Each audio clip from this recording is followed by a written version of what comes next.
Delhi Mumbai express highway પર સમલાયા નજીક મોડી રાત્રે એક ગમખ્વાર અકસ્માત સર્જાયો હતો. બસ, ઇકો કાર અને આઈસર વચ્ચે થયેલા આ અકસ્માતમાં 2 કરતાં વધુ લોકોના મોત થયાની પ્રાથમિક માહિતી સામે આવી છે, જ્યારે અનેક લોકો ઇજાગ્રસ્ત બન્યા છે. મળતી માહિતી મુજબ સમલાયા નજીક દિલ્હી મુંબઈ એક્સપ્રેસ હાઈવે પર મોડી રાત્રે બસ, ઇકો કાર અને આઈસર વાહન વચ્ચે ગંભીર અકસ્માત સર્જાયો હતો. અકસ્માત સમયે ઇકો કારમાં કુલ 8 મુસાફરો સવાર હતા. પ્રાથમિક તપાસમાં ઇકો કાર ખોટી દિશામાં એટલે કે રોંગ સાઈડ પર જઈ રહી હોવાનું સામે આવ્યું છે, જેના કારણે અકસ્માત સર્જાયો હોવાનું માનવામાં આવી રહ્યું છે. અકસ્માત એટલો ભયંકર હતો કે 2 કરતાં વધુ લોકોના મોત થયાની માહિતી મળી રહી છે. ઘટનાની જાણ થતાં જ પોલીસ અને ઇમરજન્સી સેવા તાત્કાલિક સ્થળ પર પહોંચી હતી અને બચાવ કામગીરી હાથ ધરી હતી.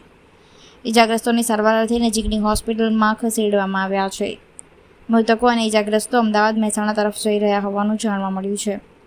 હાલ પોલીસે અકસ્માતનું ચોક્કસ કારણ જાણવા વધુ તપાસ હાથ ધરી છે.